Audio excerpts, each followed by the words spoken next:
Manufacturing entities, definitely any company doing manufacturing, big opportunity for an HR consultant who develops the skills. There's a huge lack of information around factories act related work, all kinds of registers, compliances, what should the occupier do, what should the manager do, the state level rules, if you have factories in multiple states, how to do this, how to report to our head office that everything is happening properly. So all of this work is huge. What to do in case there is an accident, how to ensure, how to handle inspections. Factories commissioner is different from so all of this work has to be done.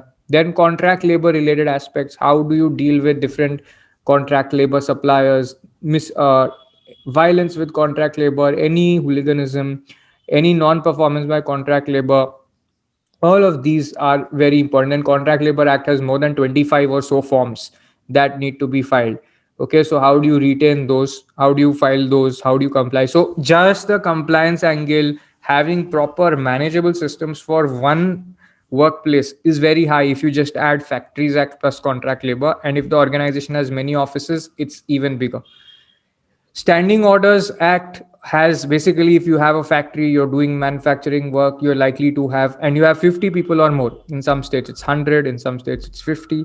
Okay, then you will need pre-approved standing orders, under which, now what happens is, standing orders drafting is one time work, but implementing them all the time, especially when you have to take disciplinary action, is the key.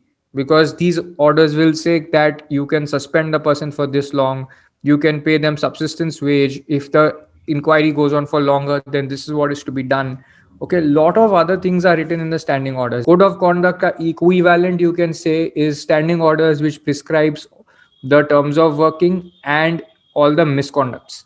Okay, all the misconducts that are listed in the standing orders go in the code of conduct of the company. Okay, so standing orders related work is technical, but HR managers can do it and nobody else can do it. Okay, everybody else struggles. Union recognition, which union to negotiate with, which union to recognize, when to enter into settlement agreements.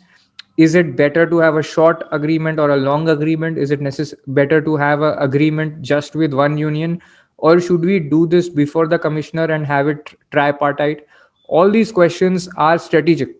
Okay, and there's a legal angle, and there is an opportunity for HR managers to actually specialize in these areas. See, because the union side, you have trade union representatives representing the workmen, but who is there from the organization side? There is a gap. Okay, the person working for the union can't work for the organization, because it's two different ways of thinking. So you have to see that how can you cater to this side. Then industrial disputes which go to court, if there's a strike, there's a lockout, or there is a reference to an industrial tribunal. Okay, then obviously lawyers take up the legal work before the courts, but there's a constant activity with HR, who is giving documents, who is creating the trail, who is reviewing the work. And this is there not at the time of industrial dispute alone, but from much before. The whole document trail must be maintained, keeping in mind that agar court mein jata hai, to how we will protect our company's interest.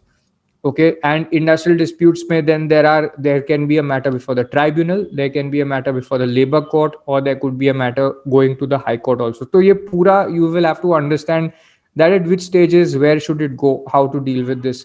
Disciplinary proceedings we've already dealt with. Challenges usually are this, that keeping a record of document, writing various letters to employees when you are in pre-disciplinary proceeding letters, then creating the disciplinary body.